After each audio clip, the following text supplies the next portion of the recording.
Loaded Sport. Does he sit second, man? No, I don't think he does. I think Kevin Keegan probably sits second. Oh God, what a scandal. Austin Eckler versus the Cards. Go and fuck the lot of you. I think Tom Naylor's going to be the nailed-on holding midfielder, so it's just who goes... Unbelievable. He's not even realised he said it. Hello and welcome to episode 66 of Loaded Sport. It is that time of the year yet again. You can probably tell I've ditched the football shirt gimmick and I've brought in the football jersey gimmick for 1 week only. We are here to preview the 2023 NFL season and I promise you we are all excited for this, so get ready. We're going to give you our predictions on division winners, individual awards, bold predictions, how our individual teams will do, and we're going to close it at the most important place: who will win the Super Bowl, who will lift the Vince Lombardi Trophy in February of 2024. So I've got to bring in the lads. So lads, we have got a full house. I'm going to start with how are you, how was your weekend, and then close it off with the jersey you're wearing and what it means to you. So Sam, I'm bringing you in, mate, because you seem very eager. So how are you, mate? How was your weekend? And tell us about your jersey. It's the NFL special, boys. Or should I do that? Touchdown. NFL special. Yeah. I am fully hyped for this one. More hyped than I think I've ever been. Hyped for any episode we've ever done before. What did you say? How was my weekend? Yeah, how was your weekend, mate? Yeah. Yeah, good, mate. Good. Finally got a bit of good weather, haven't we? So been chilling in the sun. Watched some boxing Saturday night, and then Sunday we went into a food and drink festival. So hell of a weekend. How was yours? Mate. Yeah, really good, mate. Thank you. Busy day. Saturday took kids out, and Sunday was just a chilled one. That's perfect for me. So yeah, talking of the boxing, we will of course be back later in the week with episode 67, where we'll go through with the fallout from Smith versus Eubank Jr., as well as everything else that's gone on in the sporting world in these last few days outside of NFL, as well as of course previewing week 1 coming up this weekend. Next up, joining us, Kempy. How are you? How was your weekend? And talk us through your jersey, mate. Did Sam talk us through his jersey? He didn't, mate. You're right. So shall we rewind and go? Housekeeping. Back to Sam. Yeah. It's I've wore it previously on the pod before, so it is one we've seen before. It's the away Aaron Rodgers jersey. I'm due a new one, I know that, but it's the only one that currently fits me. And I've been shopping around looking for the next player to have on the back of my shirt. So I know I'm doing a new one, but yeah, I'm currently repping the old AR12 jersey for now. There we go, mate. If it makes you feel better, mate, I'm repping. I had to rep the GOAT. I've got a plethora of jerseys. That was just for Kemp. But I had 3 or 4 out on my bed that it narrowed it down to, and I thought, I've got to do it. I've got to wear Tom Brady. So, yeah, that's me tonight. So, yeah, Kemp, we'll try again. Take 2, mate. How are you? How was your weekend? And talk us through your jersey. Take 2, yeah. Well, Mr. Dawson, Mr. White, man with the mic, you little headband wearing slut, you have missed you today. Yeah, good, thank you. Not bad at all. Like Sam said, similarly to Sam on Saturday, watched a bit of boxing. Watched Eubank Jr. deliver a masterclass of a performance, which obviously we'll cover on next episode, the traditional episode of Loaded Sport with the traditional format. And then Sunday, as I would say it. Siag's ears picking up then at tradition. Well, actually, man with the mic, bless him. We both went to watch Crown and Anchor play football on Sunday morning. They won 4-3 against Dronfield FC, so mixed emotions for me in that one. But is that cutting your arm in slang? Yeah, if you want. But Dronfield FC, no relation to Dronfield Town FC, no involvement. So fuck Crown and Anchor. Fuck Dronfield FC. Fuck it. Really is got mixed FC. Clip it, send it him. I'm not gonna get a start now, am I? But there you go. But yeah, no, it was good Sunday, and then got back, cut grass, did all the usual Sunday bits, and I've got quite a significant. Are you telling us you cut your hair in that bit? It's like with the lawnmower, yeah. With the lawnmower. No, with the lawnmower. Yeah, that's why it's so red. But yeah, and then my strimmer broke. Out of all things to happen on Sunday, my strimmer broke. So I have to get that sorted out. 28-year-old problems, eh? But there you go. Right, move on, mate, or I'm going to have to load up the fucking Loaded Gardening channel, aren't we? Yeah, fair enough. Number 26, Saquon Barkley, New York Giants. He had to be the man. Reluctantly probably re-signed to a year with us in the off-season. But we've got him for another year at least, which is obviously always a good thing.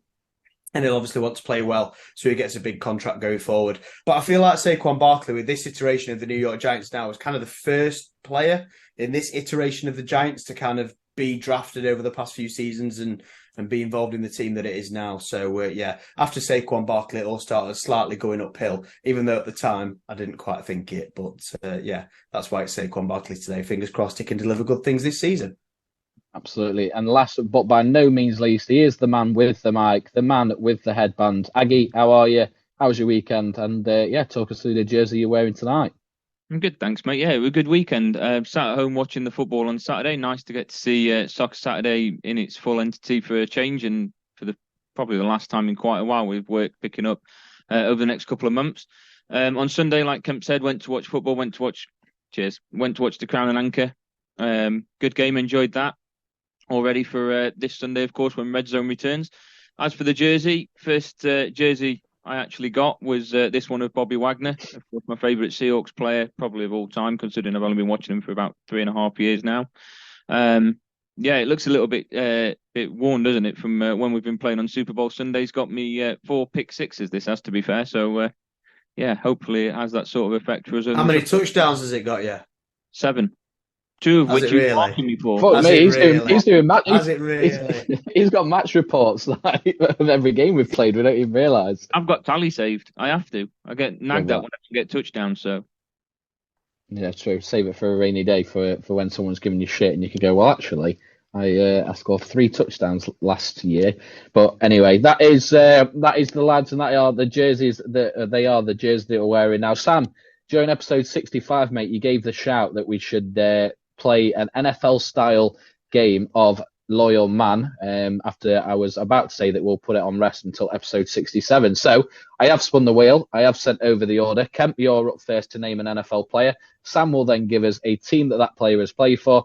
I will then give a player that has played for that team. And then Aggie will give us a team that player has played for, and we will go round the room. I've no doubt that this will last 2 or 3 picks, so we may end up starting again. Who knows? But last week worked out quite well, so let's see how it goes. So, Kemp, who's your player, mate? My player. Shall I say the team they play for now or no? No, that's not the game. You just say the player. I know, but it might help. You know what I mean? But what? No. No, you say the player. No, the whole point is Sam has to name a team. Okay. Come on, mate. Look, come on. You did so well winning last week. Let's not go back to spending 5 minutes. I'm trying to help people out. There's no help. Shall I say this is the player, then that's their position, or what? Because there's so many players. Name the player. Just their player. You wouldn't do it for football. I know, but that's easy to unless remember. It's a player that has the same name as like 5 other players. Why are you just not letting me? Josh Johnson. Bet you don't know who it is, do you? Chicago Bears. Yeah. Bullshit. Let me have a look. Fucking hell. Move there, right. Shall I tell you why? No. Shall I tell you why I picked Josh Johnson? I'd love to know why. Because he's fucking great rabbit. Because he's played for 14 different NFL teams. He's the player who's played for the most NFL teams in history with 14. And you said the Chicago Bears, didn't you, Sam? They're not one of them. Bullshit. The Chicago Bears are not one of them. Yeah. 14 teams that he's played for. You know what I thought it was? I thought it was that cornerback, that Which JJ. is why I said, should I say the position? But I got shot down in flames for it. Back in your box. That's fine, because I knew the position, mate. So tough shit. Yeah, I mean, I'm starting. Don't need a blessing. Am I starting again then? Yeah, go on then, Sam. Give us a player. I'll just go back on teams. So I'll just carry on. I'll just carry on naming a club. I'll stick with it. Chicago Bears. Okay, I will go with Mitch Trubisky. Pittsburgh Steelers. Bullshit. Nice. No, I did. Yeah, it's placed from now, I think. All right, we'll carry on then. We'll carry on with that. Just ignore it. It's a disaster. Steelers. I only know one player. Antonio Brown. Tampa Bay Buccaneers. Rob Gronkowski. New England Patriots. Danny Amendola. Ooh. Who did he? Miami Dolphins.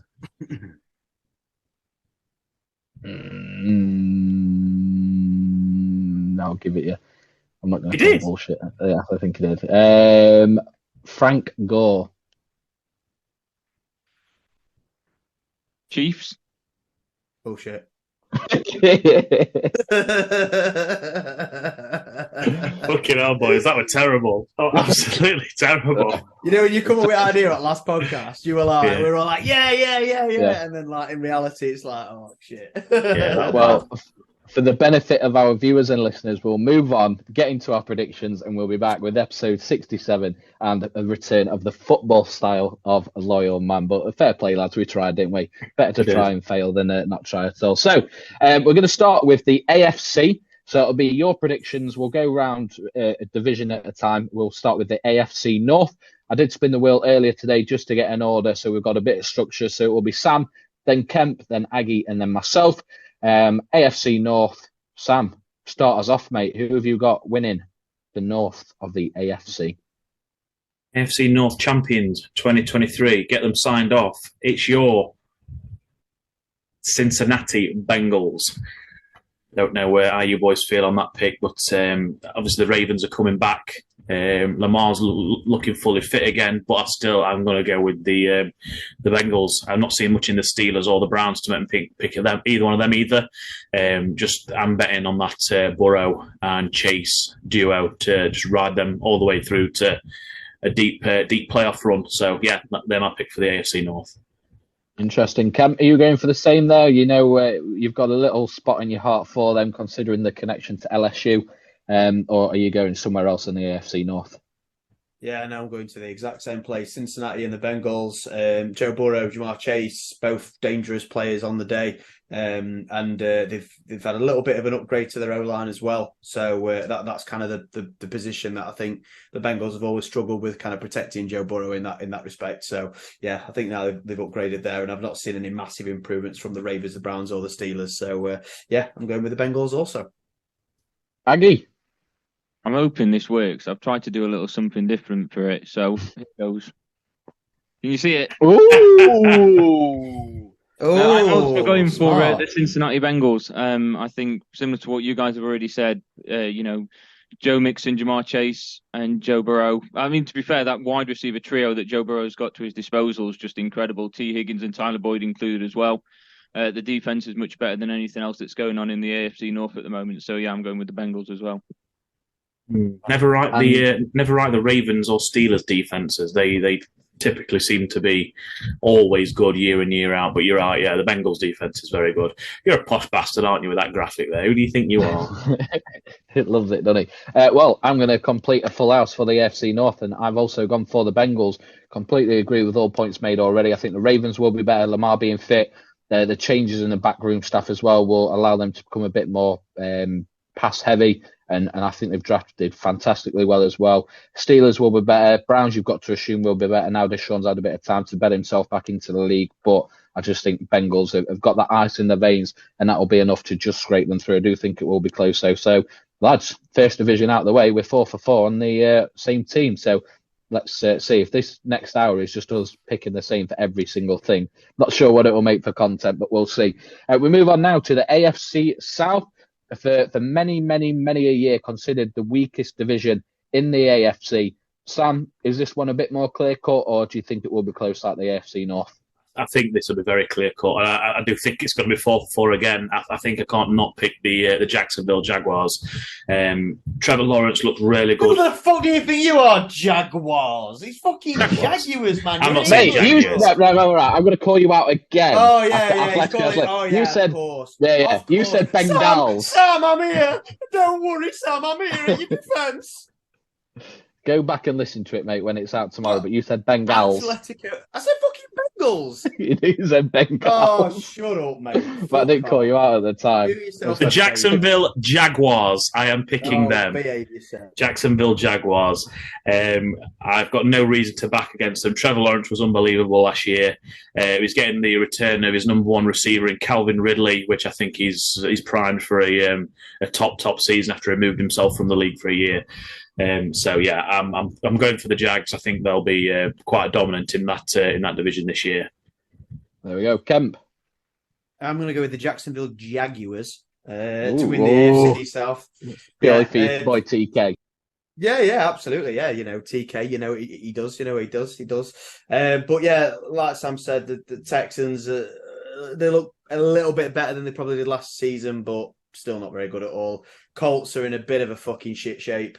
And the Titans are just much of a muchness most of the time, aren't they? So, yeah, Jacksonville Jaguars for me also. Aggie, at the seventh time of asking, are we getting a different pick? Why not? No, I'm also going for the Jacksonville Jaguars. I've looked at the division. I think the South in both the AFC and the NFC is very poor, but with the AFC, 2, maybe 3 rookie quarterbacks in that division. I think Trevor Lawrence's experience, the signings that they've made, the addition of Calvin Ridley, I think that's just going to be enough for them to win that division. I have also gone for the Jacksonville Jaguars. Sam, you pretty much mirrored everything that I had prepped, really. Their squad compared to everyone else's, they were fantastic last season. Trevor Lawrence has come on massively. ETN, I think, will be even better this season. And yeah, I can't really say. I think the Colts will be good. I really fancy Richardson to have a really good rookie season. But I think at this point with those 3 teams, there's quite a bit of a gap between the Jags and the rest. So, AFC East, come on, this has got to be the one. 3 very, very strong teams in the Jets, the Bills, the Dolphins, and of course the Patriots, who are always tough to beat no matter what state they're in. So, Sam, kick us off and let's see if we can get a different pick somewhere along the line. Who have you got as the AFC East winners? I do think we might have a surprise pick among us here, but it's not going to be from me. I'm going to stick with the Buffalo Bills to win the division. One single reason why I'm not backing the Jets is because the Jets don't seem to have a very good O-line. I've been catching up on the Hard Knocks series. That's been on. Rodgers looks like a new man. He looks happy. He looks like he's primed for an unbelievable season. But you need to have a good offensive line in football, especially if you want to go deep and win a lot of games, and that's something they just don't look like they've got. So I think the offensive line could cost the Jets the division in the end, and I'm going to stick with the Buffalo Bills. Kemp, at the 10th time of asking, have we finally got a new pick? No, mate, unfortunately not. The Buffalo Bills are my pick for the AFC East as well. For the past 4 seasons, they've not won any less than 10 games, and they're always fucking solid, aren't they? Let's be honest, in the regular season. So, yeah, Josh Allen and the Bills are going to take first place, but I can see Aggie's got a little smirk on his face, so we might get a little change next time. But the Buffalo Bills for me. I feel like we're getting to the point, just to be relevant to the conversation we're having, where you're expecting a big player to go in the top 3 and he starts dropping. I'm starting to feel like that. Like, is this the pick? Is this the pick? So with the 11th pick, the 11th prediction of the show, Aggie, is the player finally getting drafted? Is the pick finally going to be different? He's not, mate. I'm afraid I'm also going for the Buffalo Bills. I was very close between this and the Dolphins, but what happened with Tua last year really put me off going with them to win it. Like Sam said, with the Jets, they've just got a struggling O-line, and with Aaron Rodgers' age, I think if he's got time in the pocket, he'll be absolutely fine, but with their O-line, he's just going to be scrambling quite a bit, and his experience will stop the ball being turned over in interceptions and fumbles and that kind of stuff, but it's not going to give him time to get any receivers open, is it? So he's going to struggle with that, and I just don't think the Patriots are there with them at the moment, so I'm going with the Buffalo Bills. Lads, sometimes in life, when you want something doing, you've got to do it yourself. So my prediction for the AFC East winners this season is the New York Jets. I was going to say New England Patriots. No, could have, yeah, no, to be fair, no. I'm going to use your points, but as to why I think that's a good thing, I think Rodgers being in New York, yeah, he looks fresh. He looks like a new man. I think being away from that sort of responsibility that he's had in Green Bay, I think is clearly done in world of good. Slightly disagree with the O-line. I think they've invested heavily with that. They've just suffered with injuries. And look, we're not talking about Super Bowl winners here. We're not talking about teams that are going to go deep into the playoffs. We're talking about their division. And I think Jets could just have enough. I think that in terms of amount of games won in each division over the season, I think that will have the highest. But yeah, I think the New York Jets will claim that one. It will be very close again, and I can see multiple wildcard teams coming out of that division. But yeah, finally. You watched any of the Hard Knocks? I haven't. I've seen clips here and there, mate, but I can't say I've sat down and watched full episodes. And can you disagree about the O-line? Just based on what I know about what they've picked and who they've got Mate, they've been getting fucking slaughtered. They've had a terrible off-season in regards to O-line. Can't defend against their own defence, seeing the same players week in, week out. And then, obviously, they've been doing a lot of mixed practices. And then in the actual playoff game, in the pre-season games, they've been fucking awful. They've been absolutely... Robert Saleh has just been nothing but bollocking them for the last probably 2 or 3 episodes, saying like we're not going to do anything if we can't start with the boys up front. He's been really trying to drill in the message that it starts with the O line, and it's not filled me with confidence watching it anyway. Looking at their O line. Fair. Well, I ain't moved my chair yet. Give me get week 1 out of the way, and then I'll rethink it. But for now, New York Jets, I think, because they've got great weapons on offense. I think Rodgers will thrive in that. I know I said about the responsibility, but I think he'll be a different person in terms of he'll want to elevate people. We've spoken about that before. He doesn't seem to want to do that. I think he's given me the impression that he wants to do that now, and that defense is great as well. So I'll stick with the Jets. AFC West. Now this is the one prediction that I have changed since making. I made my original list. I completed it last week, and I did the rest maybe 2 or 3 weeks ago, and I changed this about half an hour before recording. So, Sam, who have you got for the AFC West? And for reference, that's Chiefs, Broncos, Raiders, and Chargers. Yeah. Anyone else? Yeah, I know for you, for everyone else. Yeah, I'm going for the safe pick. It's got to be the Kansas City Chiefs, Super Bowl winners. It's fresh off the back of a Super Bowl campaign. How can you not pick them? I'm not seeing anything from the others that makes me think that. The Chargers, or I've got a sneaky feeling who probably you may well have had winning the division up until half an hour ago, and you've possibly changed your mind. That's what I'm guessing. I've seen nothing from them to make me think like they're gritty. I always use the term glass cannon. They're all polished. Everyone has high hopes from pre-season, and they never ever deliver. So nothing has made me change that opinion of them so far. So yeah, Kansas City Chiefs. It's just more of the same. They're going to win at least 10 games this season, and that'll be enough to win the division. That's fair. Kempy, who have you got, my friend, for the AFC West? I think me and Sam have pretty much mirrored each other so far, and that continues here. Gone for the Kansas City Chiefs. How can you not? Patrick Mahomes, still dangerous no matter what. Kelsey, obviously, it's tight end as well. Always a decent option to get him a first down. Obviously, it's really effective because a couple of Super Bowls later and looking like they're building or starting to build a dynasty, hopefully, for them. So, Kansas City Chiefs, baby, all the way. That's fair. Aggie, Sam and Kemp have been pick for pick so far. Are you joining them? I am, mate. Yeah, same as them. I've been the exact same all the way through so far. I'm going with the Kansas City Chiefs. If anything, I thought it might have been a bit of a drop-off last year when Tyreek left, but that didn't seem to happen. Patrick Mahomes at the moment is in a league of his own. He's by far, in my opinion, the best quarterback in the league at the moment. And I think he's just going to carry the Chiefs over the line. That's fair. And Sam, all I'm going to say, mate, is you were absolutely spot on. I had the Chargers right up until half an hour ago, and I thought, I'm being silly. I'm overthinking it. Chiefs, as you said, they're the safe pick. And we always say when we're talking about stuff, we've had no reason to change the decision, so why change it now? And that was pretty much where I put my sort of headspace back into that. We've absolutely no reason to change for the Chiefs at this point, so it'd be silly to move away from that. Yeah, completely agree with everything that everyone said. So that is the AFC for us, and other than one pick, 15 of the 16 picks were the same. So we'll try. Hopefully in the NFC this will mix it up. So I'm going to kick us off on the NFC North. Sam, this is your division, mate. The home of the Green Bay Packers, alongside the Detroit Lions, the Chicago Bears, and the Minnesota Vikings. So I will start and say that my prediction for the Kings of the North, as you always crowned the Green Bay Packers throughout their triumphant years, Sam, the Kings of the North in the NFC this year will be the Detroit Lions. I think Green Bay, I've said it in the past, sort of in our own conversations, Green Bay, as you've said, Sam, are in a bit of a rebuild. I think Vikings have a very strong squad and I think are closest to battling Lions for that top spot in that division. Bears are slowly getting there and have made some shrewd decisions and seem to be moving in the right place, but they're not there yet. And I think Lions, with what Dan Campbell has done, their history, at least their recent history in the last sort of 8 to 10 years, have been they're a bottom club, they're struggling, and he's really took them on now. Really great draft picks and a really great mentality that he's instilling in that team. I think this is the year where there's finally some hope in Detroit and they get back into the playoffs with winning the NFC North. So yeah, Lions for me. Aggie, you're up next, mate. Are you going for the Lions, or have you got one of the other 3 teams as your NFC North champions?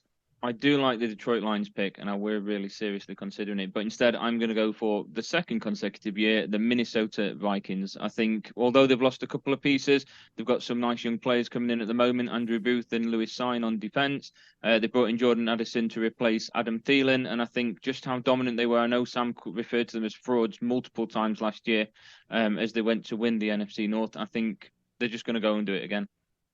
Did he call them frauds, or was that more aimed at Kirk Cousins as opposed to the team as a whole? He called them the biggest frauds for the record that they had. He did, to be fair. Yeah, and I will be quoting that when I come to make my decision. Happy days. Well, Kemp, you are up first, mate. So that's one pick for the Lions, one pick for the Vikings. What side are you going on, mate? Or are you bringing the Packers or the Bears into the conversation?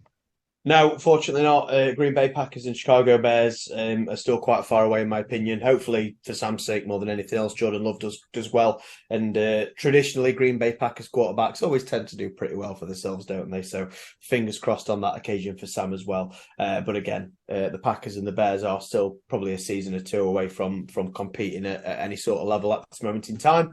And then it's between the Lions and the Vikings, as you boys have both mentioned. I think you both make really good points. But I think Sam said it about the Chargers in the obviously the other division, is that they're all kind of steak and no sizzle sort of thing, or sizzle and no steak, whichever way you want to reference it. But I think the Vikings have got some really nice plays in them, some really good players, but I just don't think they've got that grit when push comes to shove. So I'm going to go with the Detroit Lions to win the NFC North. And Jared Goff is gonna deliver me a ring. I was just about to say, as part of that, based on our bet, which just for everyone watching or listening, me and Kemp, 2 years ago, I want to say, while he was still with the Rams. Way longer than that. 2-3 years. No, about 4 or 5 years ago. Okay, we had a bet that Jared Goff would win a ring in his career. Kemp saying he would, I'm saying he wouldn't. I rate Jared Goff, I think he's a good player, but I think he was the reason the Rams didn't beat the Patriots a few years back. So Kemp could win on a technicality. He could be a backup Jimmy Garoppolo. They only play with multiple rings in the league, and he's not starting. That's what I'm banking on. That's what I'm banking on. But in all seriousness, with Jared Goff, I do think in the last couple of seasons since he did go to Detroit, I think we have seen more from him. He's been brilliant. I think he's matured. Brilliant. Yeah, I think he's definitely matured, and I definitely think he's coming to his own. And I think he will deliver an NFC North title for the Detroit Lions this season. So yeah, Lions for me. That's fair. And hang on, I'll get back to the AFC. Sam, yes, my friend. Are you going with your heart or are you going with your head? You know when you get the feeling that you're about to do something really fucking stupid, and you know in the back of your mind you shouldn't do what you're about to do. I'm kind of there right now. Saying, send it. Send it is definitely there. And my pick for the NFC North is because of this. I described last season. The original glass cannon comment come from the Minnesota Vikings, from myself. And the reason being, absolutely right, I called them frauds. I think they won about 10 games by one score margin, which I think they had the worst point deficit for any playoff team in the history of the fucking NFL. They just wasn't able to beat teams convincingly. I think that ends this season. I think the wheels are going to fall off big time in Minnesota. Green Bay, as you've rightfully said, they're kind of unknown entity. I don't think we're in full rebuild mode. I think we've got the squad. I think the squad's there. It just all depends on number 10, whether he can play or not. The Detroit Lions, led by Dan Campbell, they are all rah, men's men. And I think they play better when not many people believe in them. So, for that reason, I am going for the Chicago Bears to win the NFC North. Mark it down.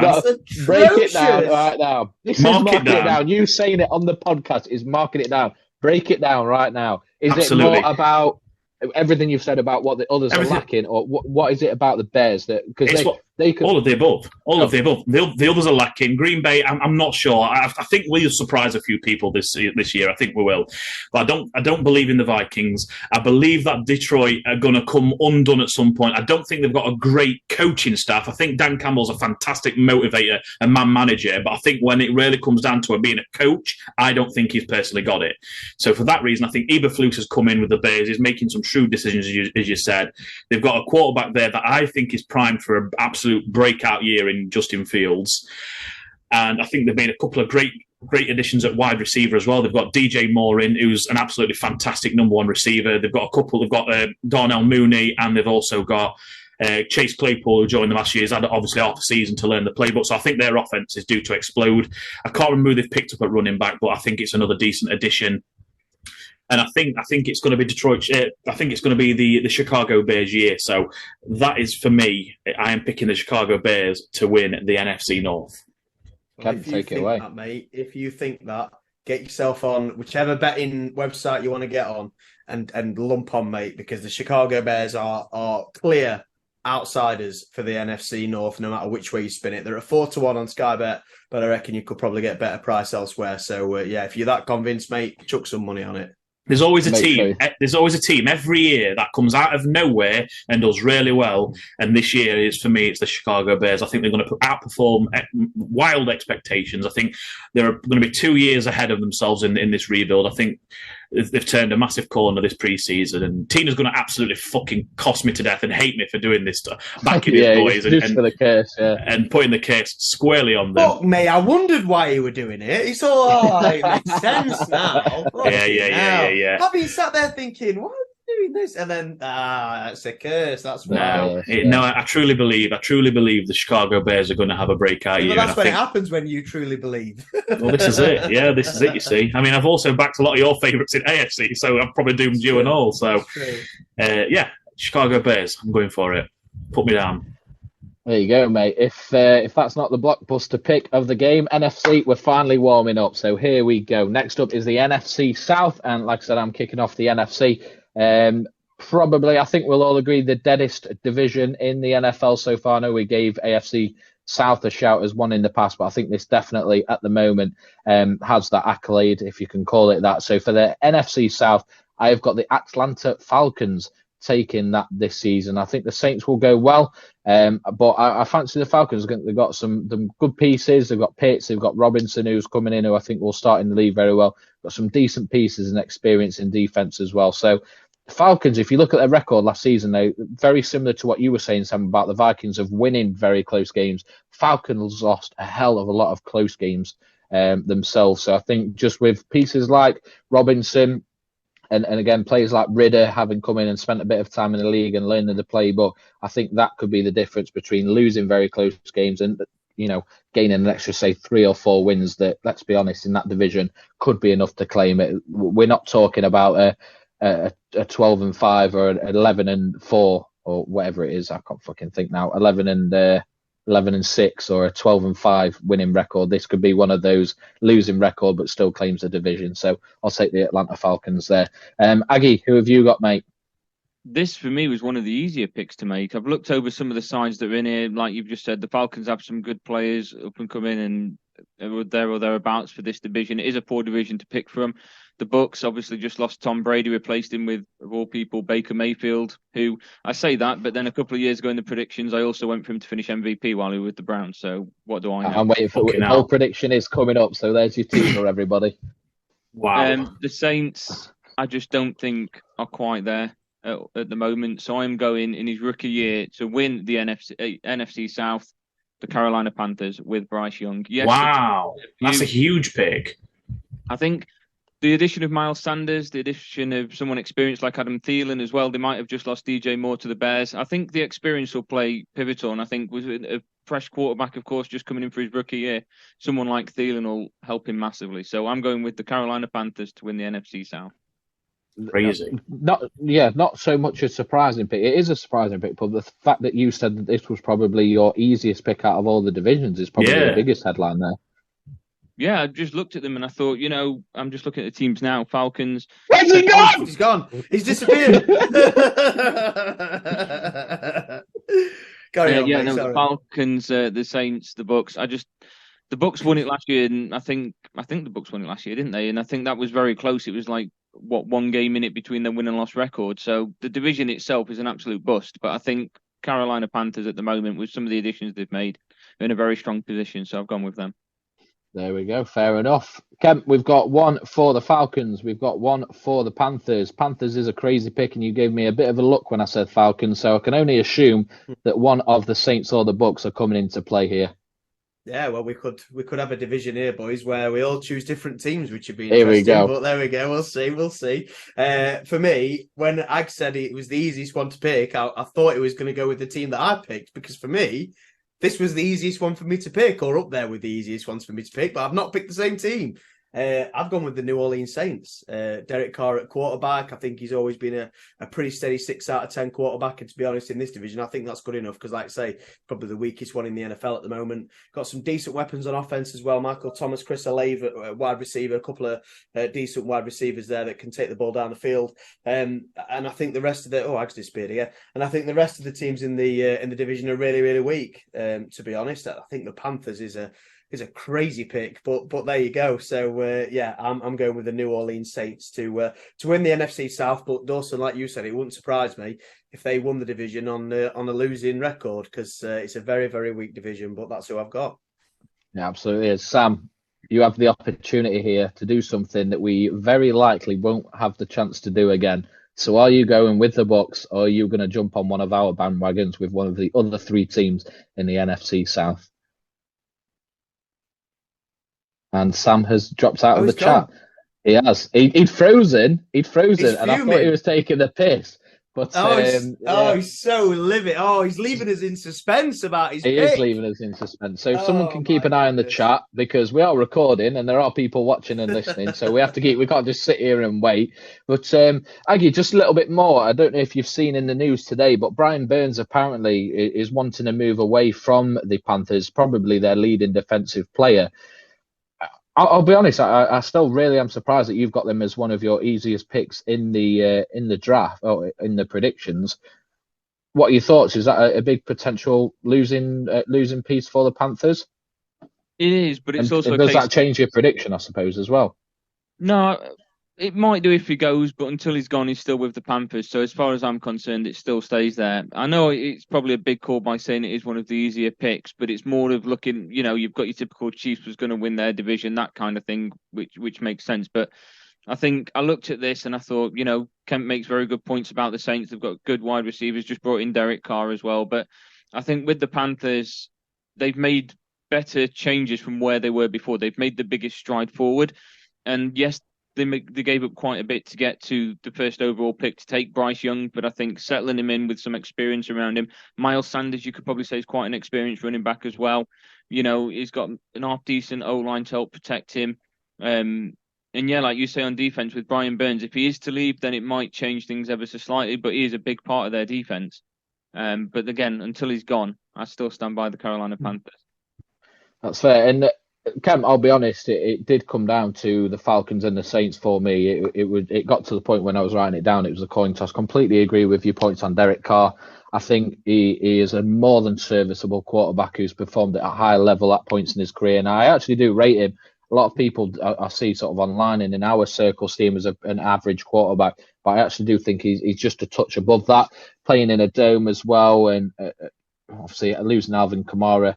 But again, if they bring back Michael Thomas, he's been injured for 2 or 3 seasons, pretty much. He's hardly played, and like I said, Olave as well is a great weapon. So yeah, as weak as this division is, it is one of those that could potentially go pretty much any way, other than even the Bucs. Like Baker again is serviceable, and they've got great weapons like Godwin, like Evans, who's one of the best wide receivers. They've got a strong defense, so it very well could go either way. But Sam is back. Hopefully it's not caused too many issues for our viewers and listeners. I think we did just about save it. So Sam, as I was saying, I don't know how much you heard or at what point you crashed, but you have the opportunity to do something that we probably won't have the opportunity to do again. We have 1 pick for the Falcons, 1 pick for the Saints, 1 pick for the Panthers. Are you going for the Bucs, or are you jumping on one of our bandwagons? If you think I'm taking the Bucs, you're off your fucking nut, mate. No, I think me and Kemp are very much aligned tonight, and I'm going for the New Orleans Saints as well. For all of his reasons that he mentioned, it's a very weak division. Derek Carr, as he absolutely said, I think he's enough to win that division. Saints have always had a good defense, which is, even when they've been pretty poor, they've still had a good defense. The return of Michael Thomas, I think that's going to be huge on offense. So, yeah, I'm going for the New Orleans Saints. Can't really argue with that. I was just saying to Kemp there, it pretty much got down to a coin toss between the Falcons and Saints for me. So I'm not going to argue with you there. Now, Kemp, it's time, my friend, and we'll be with you very shortly to discuss the NFC East. Will he go for his beloved G-men, or will he use his head, very much like myself and Sam have had to do earlier in the episode? But we will very soon find out. And as we are doing with the NFC East, I will go first. And this, for me, was the easiest pick of the deciding divisions, alongside the Jags, Philadelphia Eagles, last year's runners-up. Cowboys will be good. G-men will improve. I can't even think off the top of my head who the other team is now. Someone help me quick. Commanders. Yeah, Commanders. I think they'll be okay, but yeah, they're not in the battle, are they? Eagles are just far and above. Their strength in depth is just unbelievable. There's not really much more I can say. I think Hurts will be even better this season. It has to be the Eagles. And honestly, lads, if any of you have picked differently, I can't wait to hear for the reasons why, because I'll genuinely be intrigued as to why that is, other than Kemp just shouting DJ is the GOAT, obviously. But again, we'll soon find out. But first of all, Aggie, tell us, mate, NFC East, who have you got? Yeah, I've copied you on this one, and I have gone for the Philadelphia Eagles going back to back. For me, they are probably the best all-round team in the NFL at the moment. Just again, up against the competition, like you've said, the Giants will improve. I don't think the Cowboys will win anything whilst they've got Dak at quarterback. And I think the only thing that the Commanders really have going for them at the moment is that D-line, and we don't know how much longer that's going to be sticking around for. So yeah, for me, it's straightforward, the Eagles. Fair enough. Kemp, as the man Michael Buffer once said, or Bruce Buffer, should I say, it's time. Sorry, mate, nearly. Yeah. We're not getting ready to rumble just yet. We're not falling out that badly. We're not. But it is time, mate. Tell us, who have you got? Yeah. There's nothing more that I would love to do than sit here and bang my fist on the table and talk about our DJ's the GOAT. But the Philadelphia Eagles are my pick for the NFC East this season. I agree with Ag. I think they are the best team in the NFL this season. And they go from strength to strength, don't they? Just when you think they can't add any more unbelievable additions to their team, they do. They had a really, really good draft, I thought. They again just go from strength to strength every year, it seems, and it's going to be a very difficult task for anybody else in the NFC East or in the NFC in general, I think, to stop the Eagles going very, very far, without spoiling my picks for later on in the show. But yeah, Philadelphia Eagles for me are going to win the division, and I think fairly comfortably in the end, to be honest. That's fair. Sam, are we back on track with unanimous picks, or are you bringing someone else to the table? No. It's clean sweep, boys. Everything you've said, they've got the strongest division. The depth on defense is just unlike anything I've ever seen before. And they only strengthened in the off-season by drafting Jalen Carter and Nolan Smith, which I just thought they're the two teams you didn't want going to the two players you didn't want going to the Eagles. So yeah, they've loaded up again. It's the Georgia Bulldogs in green. And I've got no reason again to doubt that, and I'm the same thought as Aggie. I think they'll go really deep into my anus. I mean the.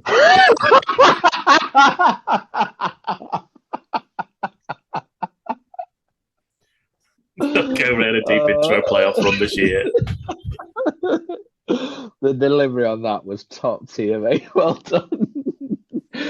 The final pick for our division winners, the NFC West. Aggie, I'll be with you very shortly, mate, to talk about, not talk about the Seahawks potentially, but maybe we will, depending on where you've gone. But I have got the San Francisco 49ers winning that division. Cardinals, dead team. Rams, for me, dead team this season. Seahawks, I think, will be there or thereabouts, but I think, again, very similar with the Eagles. 49ers' strength in depth across positions, across all elements and aspects of the game is very, very strong. So, yeah, for me, there's not really much conversation when it comes to me debating who can win that. It is the San Francisco 49ers winning the NFC West. Aggie, I didn't do it. Sam didn't do it. Kemp didn't do it. Are you going to be the one that goes with their heart over their head, or are you bringing logic to the table? I'm going to go with my heart over my head, and I'm going to get in. Good boy. I think I think you've said that we are there or thereabouts already. I think it's going to be very close between us and the 49ers. Like you've already said, the Cards are pretty much done and dusted. The Rams, I think they're a shell of their former selves from a couple of years ago. I think they're far away from where they were when they were in the Super Bowl or even competing. So yeah, I think the Seattle Seahawks will keep it close with the 49ers and edge it towards the end of the season and win the NFC West.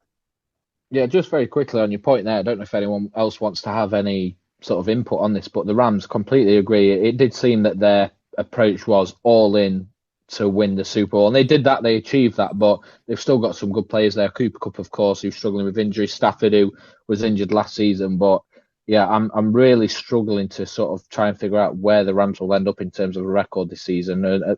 Kemp, Sam, if either of you go with them as your division winner, I'll be surprised, but I think this is the cost, isn't it? This is the cost of an all or nothing. This is what it looks like. If you're going to go push your chips all in and you're going to go and sign everybody to win now, this is all them draft picks.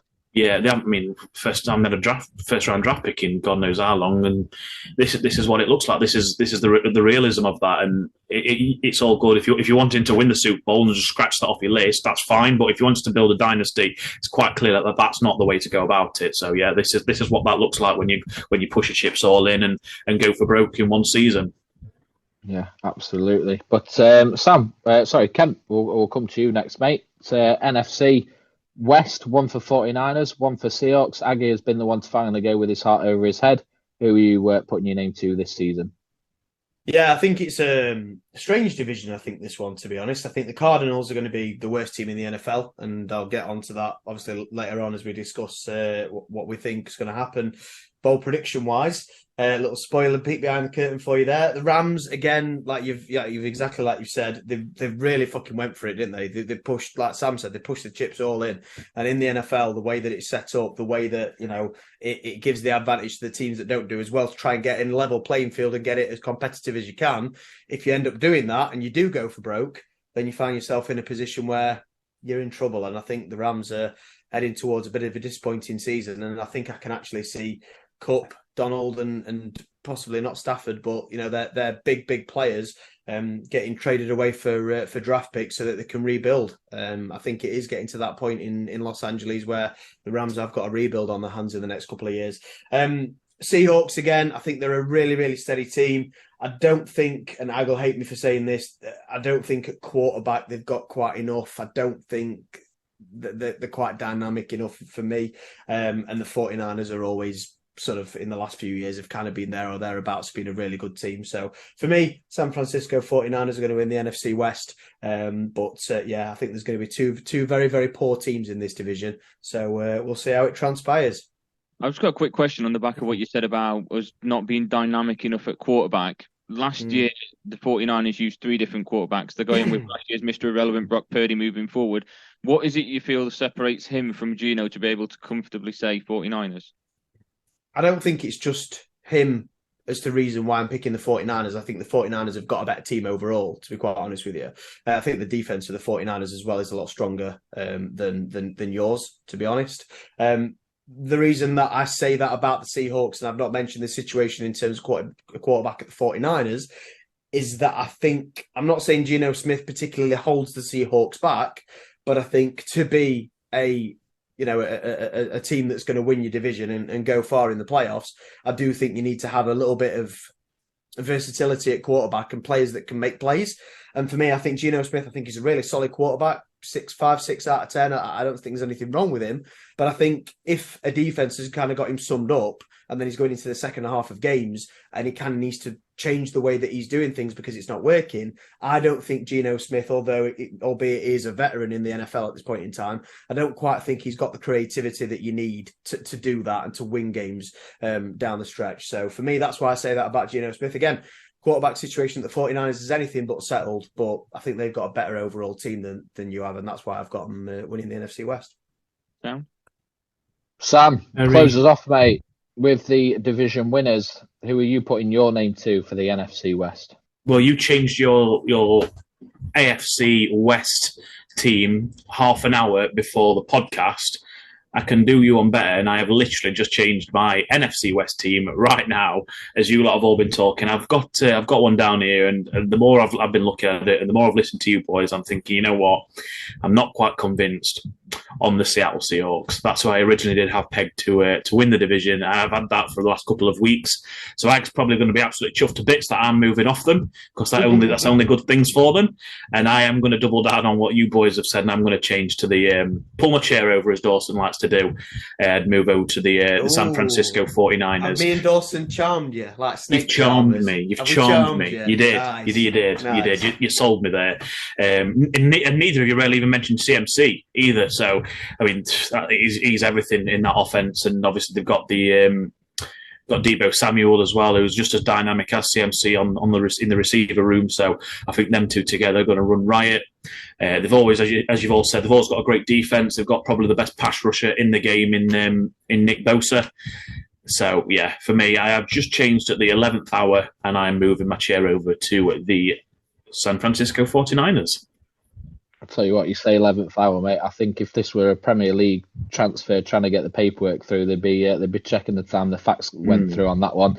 That was right at the death. But that is everything when it comes to division winners, lads. We are going to turn on to conversations about our individual teams and also the individuals that will stand out when it comes to awards season. So the order for this is Kemp, then myself, then Sam, then Aggie.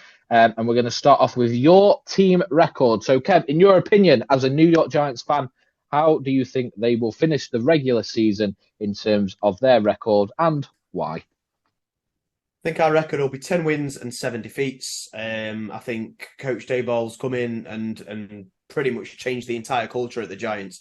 I think before he came into the team and to the franchise, I thought we were a little bit kind of ready to go, ready to sort of make that next step and sort of start getting back into the playoffs again. And I think we just needed him to come in and just really push us over the line. I think last season we surprised a lot of people with how far we got and how well we did. Didn't surprise me. I always thought we were going to do that well. And I think we'll do just as well, if not maybe a tiny little bit better this season. I think the big thing that we've got going against us is just the division that we're in. It's fucking stacked, and it has been for a few seasons. And yeah, I think if we were in another division, like the South divisions, for example, if we picked up and moved into the South, I think we'd probably go a lot further than we probably would in the NFC East. But you play the hand that you dealt, and I think the Giants will get 10 wins, 7 defeats this season, and I think it'll be a very, very good season again to be a Giants fan. Hopefully, we can make that extra step in the playoffs, but we'll see. You never know, mate. With weak divisions like the West and like the South, that 10-7 might just be enough to scrape you a wild card spot, and a spot in wild card weekend. Hopefully, if that does happen, it will go a little bit better than last season. But you never know. Wild card weekend was fine. Wild card weekend. Oh, it was divisional, weren't it? Yeah. Wild card weekend was the best weekend of my life. And then after that, that's fair. Well, I'm next for team record. New England Patriots. We said it earlier when talking about the AFC East. It's a loaded division. Patriots with Brady, it was the most dominated division in football, and that is certainly not the case anymore. However, I don't see Patriots suffering a abysmal record, and I think they go 7-10 over the 2023 season. They've got a relatively easy schedule in parts that we're obviously the AFC and NFC sort of swap the divisions they play every season. We're playing the NFC South this season, so opportunities to get wins on the board as well. In that case, and also playing teams in the AFC that are relatively weak. So I do think there will be wins in there. Do I think it'll be enough for a wild card spot? 7-10. I don't.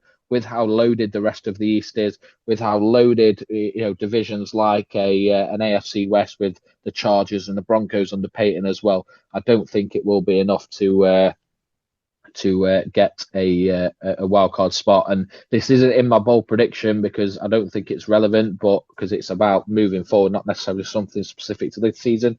But I do think we could potentially be looking at Bill Belichick's last season as the head coach of the New England Patriots, because at some point they're going to have to move into the new era of having that young, dynamic coach, of having a GM in place that's focused on all the back end things. I think we're starting to reach the point now where, we need to do something to get back on track after Brady leaving. I think that could be it, but we'll see. But yeah, 7-10 for me. Sam, you spoke about the Green Bay Packers earlier. You don't think they're going to be as disappointing as what a lot of other people think with Rodgers leaving. What have you got their record being this upcoming season? I've gotten down as a 9-8 team, so above 500. And I think, if I'm being completely honest, I'd probably take that going into the season.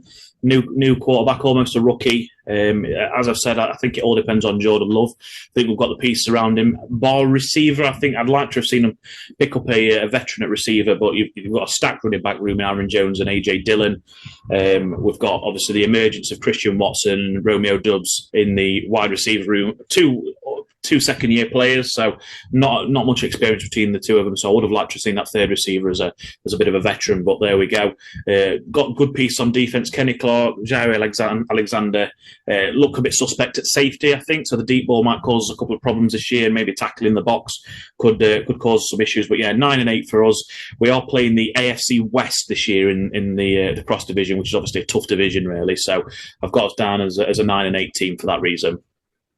That's fair. Aggie, talk to us about the Seattle Seahawks. You've got them as the NFC West winners this upcoming season. What do you think the record will be in which they will win that division with? I've gone through each game in our schedule this year and picked off which ones I think will win, which ones I think will lose, and it's brought me to the conclusion of a nice little 12-5 record, which will leave us... It's got a little graphic for that too. 7. I thought we were doing a maths test, sorry. No, mate. No, I'm going for 12-5. I've got us as a strong side in the NFC this year. Of course, I've got us winning the NFC West. I think some of the sides that we are up against will be. Maybe I've been a bit too optimistic with us winning. I've looked at teams like Kemp later, but the Giants, teams like the Bengals off the back of a bye week, I think will be a very tough one. Fixtures like that built us up. We've got a nice little run in towards the end of the season that will hopefully give us momentum going into the playoffs. Like you've already said, I only think one team from the NFC South is going to make it through. From the East, it's going to be tough between all them, but I think we'd comfortably make it through with a 12-5 record. Looking at some of the sides we've got to face. It's a good job you. It's a good job you haven't changed your mind with your picks, as you have to sort them graphics out. Yeah, he'll go, I've gone for this 49ers, and then Seahawks pops up. He'd have fucked it. But obviously, we're all pretty settled for the Eagles when it comes to the East. But is a 12-5 record in that conference pushing for a number 1 seed potentially? It's up there, isn't it? It's up there. 12-5. It's a right record, that is. Yeah, it'd be close. But, I've looked at some of the games that we've got. I've got us losing both times in that to the 49ers as well, but still winning this division. So some of it might be a little bit flawed. But you look at some of the sides we've got to face. The Browns, the Commanders, the Ravens, I think we'll be all right with, albeit close. The Giants, the Panthers, Cowboys, sides like that, I just think we'll be absolutely fine against. So maybe it's me being a bit too optimistic. We'll see, mate. I think you've got your bias hat on there, but there's absolutely nothing wrong with that. No, absolutely not, mate. Absolutely not. Next subject is breakout player. Sam, I know you've really, really struggled with this. You've mentioned many times that you've struggled with 4 or 5 different players. But Kemp, I'd like to think that I would have a good guess at who you've picked for this one, but I wouldn't like to spoil it. Just to put it out there, and so I'm not claiming, I would have said that. It rhymes with Wyatt. But Kempy, potentially, let's see if I am right. Who is your breakout player for the New York Giants in the 2023 NFL season? Yeah, rest in peace, Wyndham Rotunda on that one. But Jalen Hyatt is going to be the breakout player of the season for the New York Giants. I was going a little bit back and forth on this one as well, but then I saw that he cooked sauce. Mate, cooked in capital letters, by the way. Yeah, cooked sauce Gardner in one of the preseason games, and for me, that's enough to convince me that he's going to be a real interesting prospect for the New York Giants this season. And I think our wide receiver core is a little bit underrated, and I think it's very, very positive this season going into the year. So hopefully they'll kind of focus on receivers elsewhere, leave Hyatt maybe open 1 or 2 times, and I think he'll get a few decent receptions and a good few touchdowns as well. So I think Jalen Hyatt is going to be New York Giants number 13. It's a very famous shirt for a wide receiver in the Big Apple, and I think Jalen Hyatt is going to do it wonders, and he's going to be our breakout player of the year. Fair enough. I mentioned there I'm next up, and Sam said that you'd obviously had a few players who were really struggling with this one.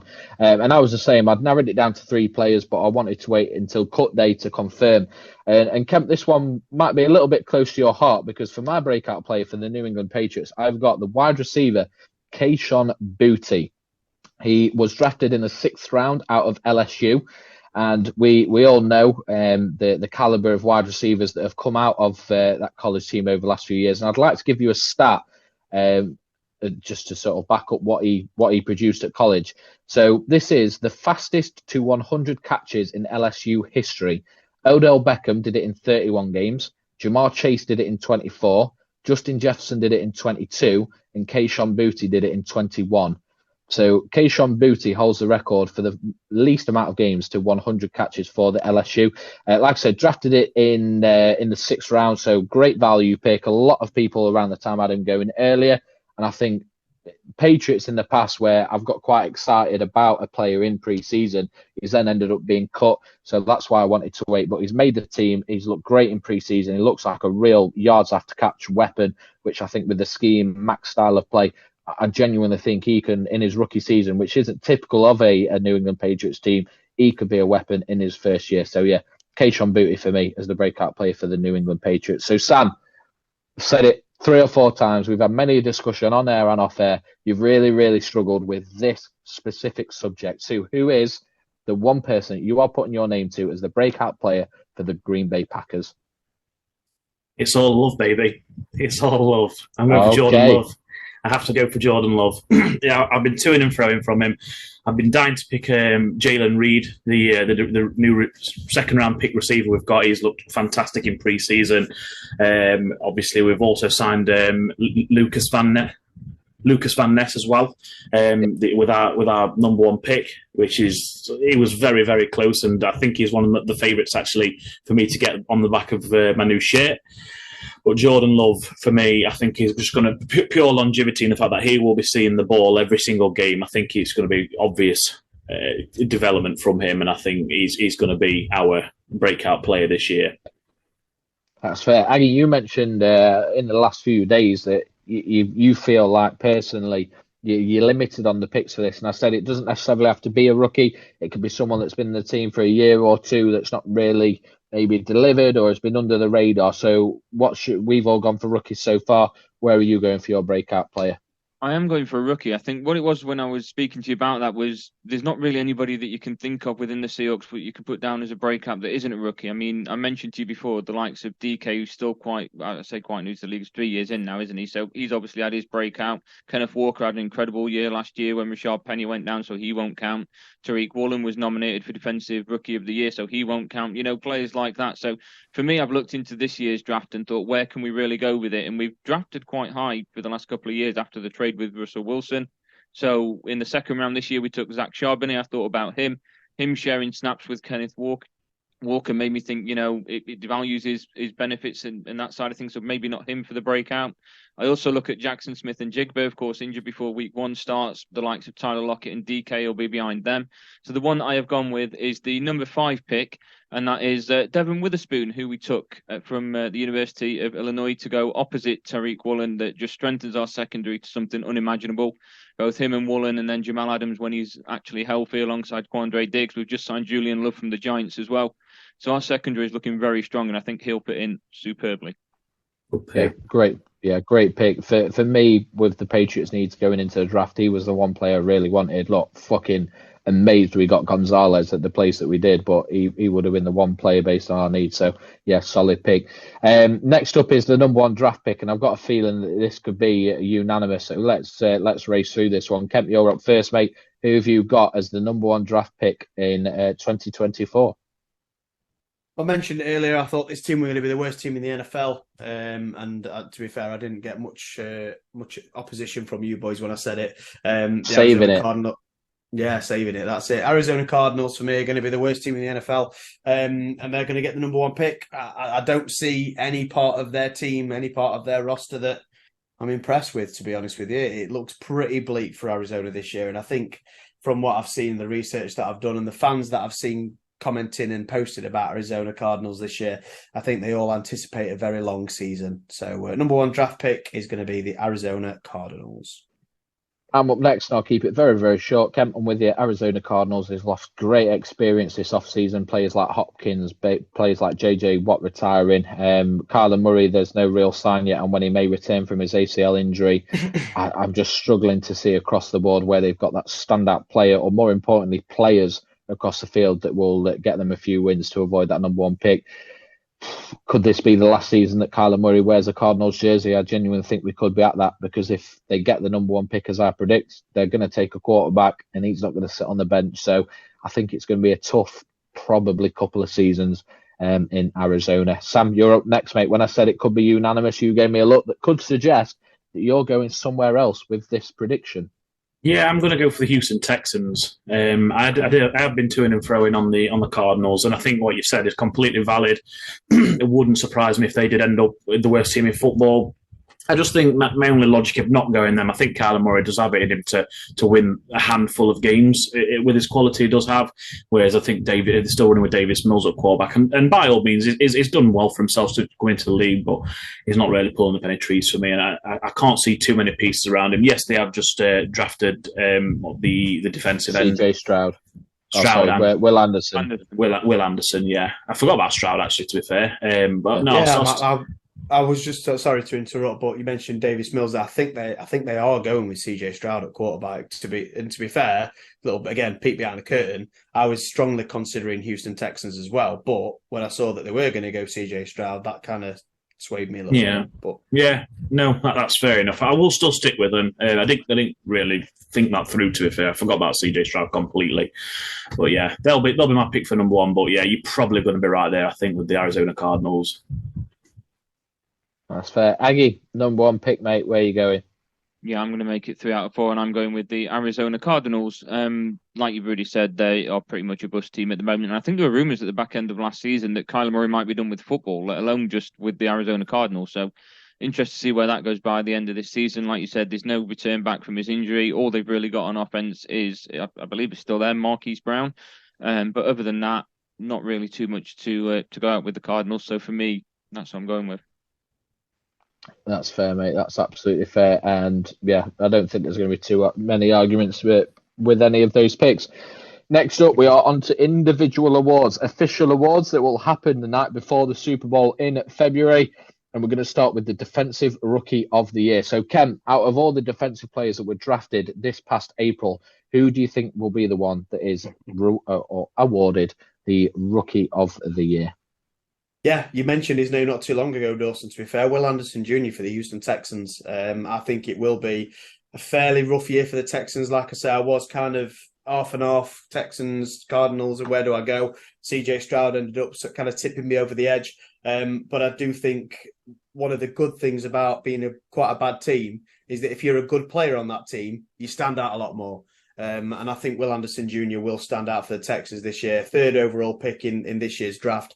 Looks like a blue chip prospect coming out of college, and I think he's in a decent division to show off his wares. So for me, Defensive Rookie of the Year, it's going to be Will Anderson Jr. Very interesting considering the team that he plays for. And I am up next, and I'm going to move away from a rookie that can make a difference to a struggling team to a rookie that's joining a very strong team. And I'm going to go Jalen Carter as my Defensive Rookie of the Year. He's joining, as Sam mentioned earlier, it's the Georgia Bulldogs in green. They're recreating that dominant college defense. Do I think he's going to play every snap? No. I think they've got great depth to rotate, but I think he will produce enough when he's on the field to win Defensive Rookie of the Year. It's clear that the Eagles got a phenomenal value at number 9 following his off-field issues in or throughout sort of the early part of this year. But yeah, I think Jalen Carter, within that team, what he'll be able to do is the strong pieces around him that will need attention from offensive lines across the league will allow him to really showcase his ability and why he should have gone way sooner than the number 9 pick or 10th pick that it was in April of this year. So yeah, Jalen Carter for me. Sam, Defensive Rookie of the Year. Are you going Van Ness? Are you going Hart? You've got the opportunity. I could have gone Hart. I could have gone with Gonzalez, but I've gone with my head. Where are you going with this pick? I'm going not just with my head, but I'm going with you as well, your head, and I'm going for Jalen Carter. Yeah, I think everything that you've just said, I think is in an absolutely perfect situation for him. He's a lot of issues off the field. I think he's at that kind of situation where they can really look after him, and it's not going to be like Will Anderson, who's going to be out there probably 90% of the snaps. They're going to feed him into it and ease him into the play, and I think he's going to really benefit from that. And I think, Jalen Carter will be the Defensive Rookie of the Year. Interesting. Aggie, to close it off on Defensive Rookie of the Year, we've got one for Anderson, we've got two for Carter. Where are you going, mate? Are you going to stick with your breakout player, or are you going somewhere else? If only. No, I'm going to stick with what you and Sam have gone for, and I'm going for the number 9 overall pick to the Philadelphia. Fucking, I thought it was a mugshot then. It's a fucking ugly bastard, that is. Which is Jalen Carter. It's only Aggie, don't be mean. Holy shit. Classic comedy. Well played. No, I'm going with Jalen Carter. For the reasons you guys have said, look, he's in a very strong Eagles team. And I know what Kemp said about Will Anderson. Sometimes when you're a big fish in a little pond, it stands out a little bit more. But he's just going to help this Eagles team so much more than I know what Fletcher Cox has done for them. But from what I've heard from training camp and things like that, there's been extra training for the O-line to try and help deal with players like Jalen Carter. So, I think the input that he's already had into the preseason says a lot for what he's going to bring to the NFL. That's fair, mate. That's fair. 3 out of 4 for Jalen Carter. Offensive Rookie of the Year, Kemp. Are you going higher? Are you sticking with it? Are you putting your foot down, or are you going elsewhere in the league for Offensive Rookie of the Year? Do you know what? Sam was talking about moving his chair at the 11th hour, the 12th hour, and lads, I think I'm going to have to move my chair at the 12th hour. Yeah, I was going with Jalen. I was going with Hyatt. I'm all aboard the Hyatt hype train, the Jalen Hyatt hype train. But unfortunately, my head has taken over my heart. And I'm going Bijan Robinson to be the Offensive Rookie of the Year in 2023. I think he's going to be a standout at running back. I think he's going to do a really good job. Maybe that's me talking about that because I picked him first in my in the first round in my fantasy draft. But I think Bijan Robinson, he's the odds-on favourite to be the Offensive Rookie of the Year, and I think he will do so. So unfortunately, I'm sorry, Giants. I'm sorry, Jalen Hyatt. Bijan Robinson is my pick for Offensive Rookie of the Year. Would that have been the most outrageous pick so far if he'd have committed to Hyatt for Offensive Rookie of the Year? It'd have been pretty outrageous. Up there with Bears. Up there with Bears and Panthers. I'm up next.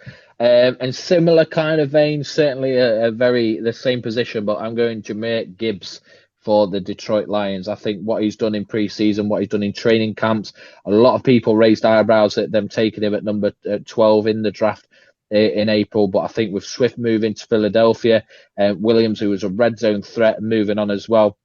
Obviously, they've brought in Demon Montgomery from the Bears as well as that sort of number 2 pick. But I think from everything that I've seen, everything that I've watched, everything that I've read, they seem all in on giving him the ball and being the number 1 pick. And with the pass options that the Lions have, I think that's really going to open up the field for Gibbs to really, really enter the league on a high. So, I took him in fantasy. I'm really, really happy with that. And I think he's going to surprise a lot of people very quickly and become a dominant force in what should be one of the top offenses in the NFL. So, Gibbs, I think, will be Offensive Rookie of the Year. Sam, where are you going with this pick? I've once again done something very similar to Kempe. I've had a name down here, and at the death, I've changed it. I did actually have Jackson Smith and Jigba down, but because of the recent injury, and we know he's not going to be fit for at least week 1, it's made me rethink my options, and I'm going to have to default to favourite here. And Bijan Robinson is my pick for the number 1. It's a boring one. He is the favourite. I just think he's going to have a hell of a lot of work to do in that Falcons offense. I don't know how Ridder's going to be, so I think they're going to be feeding the hell out of him in this first season. So, that's the reason for me going Bijan Robinson. Just a very quick one with both you and Kemp going with that pick. Falcons are quite deep at running back. They've got who's the rookie? Aliga, is it? Who they took last season, who impressed when he was given the ball. Cordell Patterson has been brilliant for the Falcons in that running back. And to be honest, that was pretty much the depth that they've got in that position was the only reason that I didn't commit to Robinson. And I haven't been massively interested in him early on in the fantasy rounds with that sort of running back by committee, that strength in depth, because I don't think they're going to take the ball away from Patterson, considering how well he's done, or Aliga, considering how well he did in his rookie year as well. So do you think that could potentially hinder in the strength that Falcons have got at running back?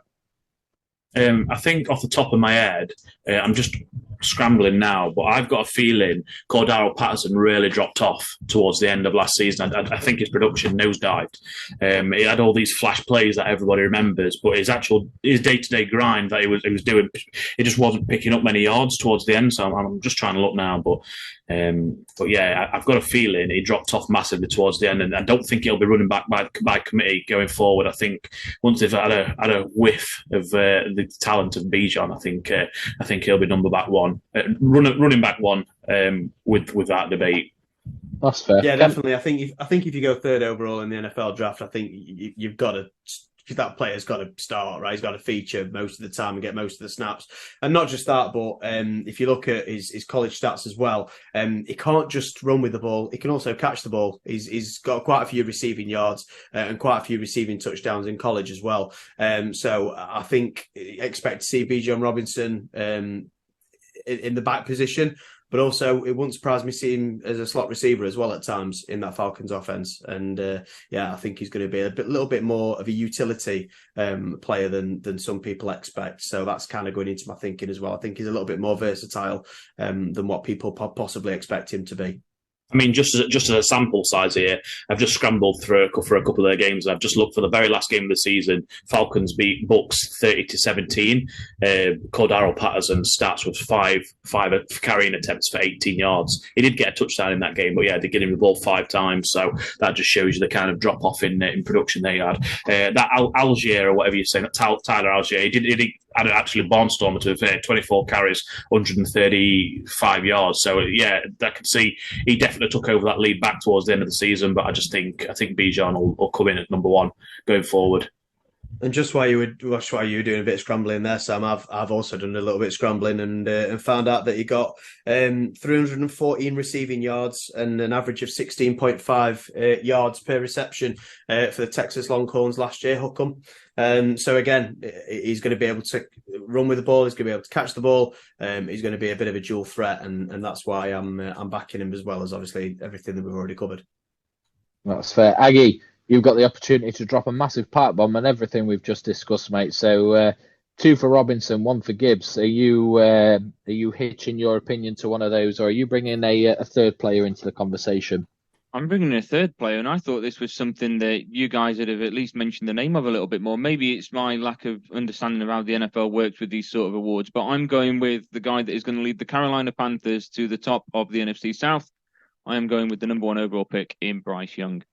I think looking at their schedule and who they're going up against this year, I think he's got a good opportunity to stand out amongst other rookies. Like you've already mentioned a little bit about Bijan Robinson there in his competition for running back 1. CJ Stroud is within a very poor Texans team, so whilst he's still got the opportunity to progress and obviously excel, it's going to be limited by the fact that the Texans around him are going to be dreadful. Whereas Bryce Young, as I've already mentioned, has got quite a bit of experience with him. The Panthers, I don't think, were too far away from winning that division anyway. So I think with the addition of him, he's got a chance to really take them to the next level and win the Offensive Rookie of the Year. Never a silly pick picking a former Heisman Trophy winner to be the Offensive Rookie of the Year, mate. So it's not a bad shout at all. No, absolutely not. And next up, we're on to, well, I say players that are already in the league, but of course, a rookie could win these awards. It's not very often it does happen, but it certainly is possible. Kemp, Defensive Player of the Year. Who are you predicting? Kemp. Yeah. I went back and forth. I did go back and forth on this one. Begrudgingly, I've gone for a player who plays for the biggest rivals of the New York Giants, and I've gone for Micah Parsons. I think every single season since he's been in the NFL, I think he's been a real phenom in that position for the Cowboys. And every single time he plays against the Giants, I'm shitting myself for DJ, bless him. I'm praying and hoping that our offensive line will hold up. But yeah, I think Micah Parsons for me is going to be the Defensive Player of the Year for the Dallas Cowboys. And I think he'll get it done. That's fair, mate. I'm going to go in a similar sort of big rivals of the New York Giants, but for different reasons based on the location. And I'm going to stay at the MetLife. But I'm going to go with the New York Jets as my defensive player of the year will be Sauce Gardner. I think even after just 1 year, he showed what he's capable of in the league. He's got the opportunity to face top tier wide receivers this year, players like Tyreek Hill, players like Stephon Diggs, other players that the Jets will play out throughout the year. His relationship with Aaron Rodgers in this offseason, I think he'll be pumped, he'll be amped to, if we brought a player like Rodgers in, who I'm really bonding with, doing his part on his side of the ball, I'm the fucking leader on this side of the ball, and I'm going to step up. So Sauce Gardner in his second year, I think, has huge potential to win Defensive Player of the Year. Sam, who's your pick for Defensive Player of the Year? So my Defensive Player of the Year is very, very similar to Kemp in the fact that it's the same guy. So it's quite as similar as it gets, really. It's so similar. It's Micah Parsons. I'm pretty sure me and Kempy have been looking at each other's notes, just whispering sweet nothings into each other's ears. So Micah Parsons, for me, I think is primed to go one step ahead of already how good he has been, and I think he's going to take this season to the next level. He's going to win his first of multiple Defensive Player of the Year awards for me. I don't know if Skins jumped off a bit, but Aggie, what do you think, mate? Off you go, mate. Off you go, Aggie, for your Defensive Player of the Year. I've gone in a similar sort of way to which you have, Kemp, and gone for a player from a rival team. Now, every time I've been asked about these in the past, I've gone your TJ Watt, JJ Watt, even to an extent Aaron Donald. But I am going to go this year for Nick Bosa. I think up against the Cardinals, who aren't great, the Rams, who aren't great at all, us, who always have a weak O-line twice a year, I'm going to go one further, and I'm going to say that he breaks the sack record within a season. That's not my bold prediction. That's just me saying that I think that's how good of a season he's going to have. The fact that 6 of his games are going to be against weak O-lines, dare I say, I think he's got a very good opportunity to break that ceiling down and win the Defensive Player of the Year. And I think, considering in the past where I've always gone for Aaron Donald, I'm staying within the NFC West by going with Nick Bosa. Yeah, stick to what you know, mate, when you can. Stick to what you know when you can. Next is Offensive Player of the Year. Still following him from the Defensive Player of the Year. Sticking to what you know. I know the LSU boys pretty well, as we've discussed before, and one of the LSU boys is going to be my pick for Offensive Player of the Year, and it's going to be Jamar Chase. He's been a lot of people's first overall picks in the NFL fantasy draft, especially if you're doing a PPR league. He is the number one man you want on your team sheet, and there's a reason for it. He's unbelievable. I think for me, it's really difficult because both him and Justin Jefferson are both my LSU boys. But I do think Jamar Chase is the best wide receiver in the league, and obviously he's got Joe Burrow throwing to him, which is never a bad thing, is it? I think even Aggie had put up phenomenal stats if Joe Burrow was throwing to him. So, for me, Offensive Player of the Year is going to be Jamar Chase. Oh, Dawson, I think you're on mute, mate. I am on mute, mate. Yeah, I'm there back. You are. You're back. Sorry about that. That's Offensive Player of the Year is often seen as giving it to the best non-quarterback performer, with MVP typically going to the best quarterback in the league. And Sam, you mentioned earlier when we were talking about the NFC West that you are surprised that nobody had mentioned CMC, Christian McCaffrey, when discussing the San Francisco 49ers. And there was a very specific reason I didn't mention his name when discussing why I thought San Francisco 49ers would win the NFC West. And that is because I believe come February of next year, when the awards are discussed and given out, Christian McCaffrey will win Offensive Player of the Year. I've been hyping him up since college. Before he came into the league, he was drafted, 9th, 6th overall, whatever it was, by the Carolina Panthers. And then the blockbuster of all blockbuster trades going to the San Francisco 49ers. He was phenomenal for the 49ers since joining them. Unfortunately, Brock Purdy getting injured in that championship game against the Eagles made it a bit of a non-game, but I think he's going to benefit from their scheme even more so. Brock Purdy's had another season now to really sort of bed into that team.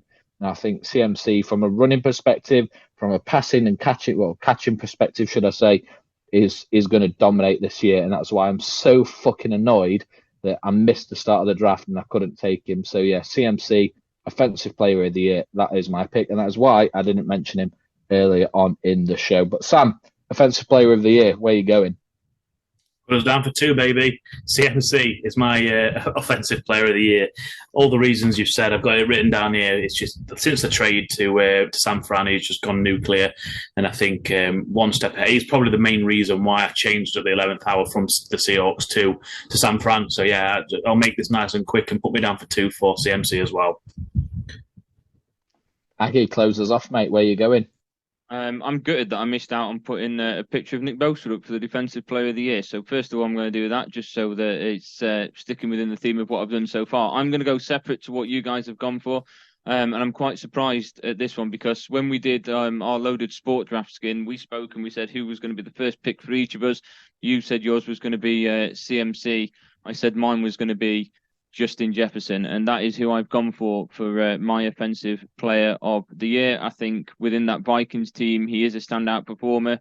I think he's just ready for taking it to the next level, and I think he is above and beyond a lot of what that division can offer in terms of a wide receiver position.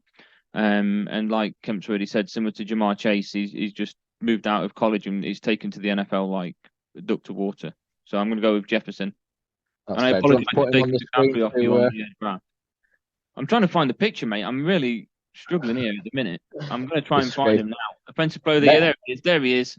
There he is, doing a great. I've told you, mate. Look, if you want to do a straight swap CMC for Jefferson, send it, mate, and I'll accept. So you can apologise and you can claim, you can do all this, but put your money where your mouth is and let me have fucking CMC because I could have had him and I missed him by about 12 seconds, so I'm fuming. But anyway, that's Offensive Player of the Year. That's the players on the field. We're now going to move to off-field Coach of the Year. Kemp, we're going to start with you, mate. Which head coach of the 32 NFL teams that there are, which one do you think will win Coach of the Year come award season? Yeah, this is where you're going to see a little bit of a trend starting with myself, unfortunately. So, these next couple of picks are probably going to spoil where I'm going later on, but we'll cross that bridge when we get there. And I'm going with Nick Sirianni of the Philadelphia Eagles is going to be the Coach of the Year. I think what he's done with that team is phenomenal. Absolutely phenomenal.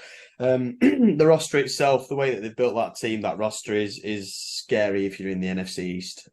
So it pains me to say it, but Nick Sirianni is going to be the Coach of the Year. Fly Eagles fly. Don't look too much further than that for a coach this year, in my opinion.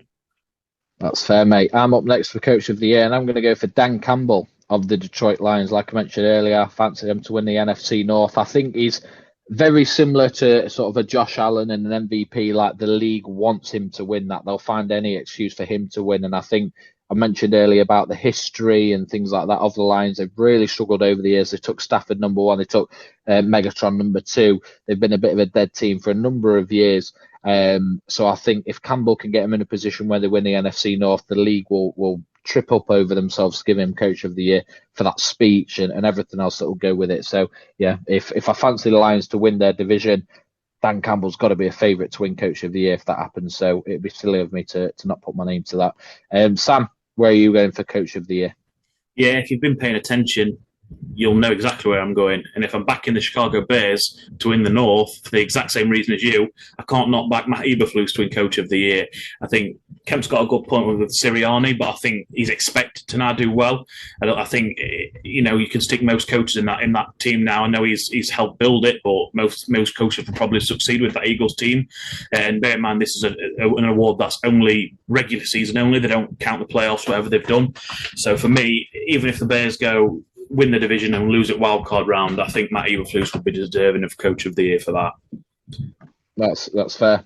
Absolutely cannot argue with that logic there. Aggie, Coach of the Year. Have you got one last hurrah for Pete Carroll with their 12-5 record, or are you going somewhere else in the league? Mate, Pete Carroll's staying around for a long time. This ain't his last hurrah at all. I'm not. I've gone for a very different approach to what you guys have gone for. And I've looked at the fact that this team had a very poor record last year, but with the players that they had such huge potential. And they made a big decision to bring in this coach heading into this new season. I've never actually seen this said person coach, but all the reviews I've heard, all the stats I've heard in the past tells me that he is one of the best that's in the league at the moment, despite being out of the game for a couple of years. I am going with Mr. Sean Payton as the Coach of the Year. I think he's going to turn that Broncos side around. They had a very troubled season last season. But again, they've got big potential there. The likes of Sutton, Judy, Javonte Williams, if he can stay fit. Of course, Russell Wilson is there as well. On defense, they've got some talent as well. So I think I'm trying to do this without Sam putting me off, but he does it every single week. So I'm just going to have to accept it. Yes, Sam, I acknowledge you. You're putting me off. Well done. But yeah, I'm going with Peyton to win Coach of the Year. Solid pick, mate. I think I can't disagree with anything that you've just said there. Lads, it's time for the biggest individual award of the regular season that there is, and that is the MVP, the most valuable player, typically given to quarterbacks over the year that have led their team to big winning records. Are we going to follow that trend, or are we going to potentially give the MVP award to someone that's not a quarterback for the first time since Adrian Peterson won it close to 15 years ago? So, Kemp, we are with you first, mate. Who have you got as your MVP of the NFL in the 2023 season? Yeah, I mentioned it was going to be a little bit of a trend from my last pick going forward now. Jalen Hurts is going to be the MVP for me this season. I think last season he looked way better than anybody ever thought that he would. He was phenomenal. He absolutely destroyed the New York Giants in that playoff game to the point where we were pretty much wrapped up and back to the hotel by the half time. In that playoff game, he's got some unbelievable weapons around him. He's got a defense that's going to keep him on the field for a lot of the time as well. I think his stats are going to be off the chain. He can run, he can pass, he's intelligent, he can change the game on a dime. Jalen Hurts is going to be the MVP for me, and I'm very, very confident in saying that also. Very interesting. I'm up next, and I've got a different player. My MVP prediction for this upcoming season is Joey Burrow of the Cincinnati Bengals. I think, again, very similar to that Dan Campbell conversation, very similar to conversations about Josh Allen over the years. I think the league wants to give him that award.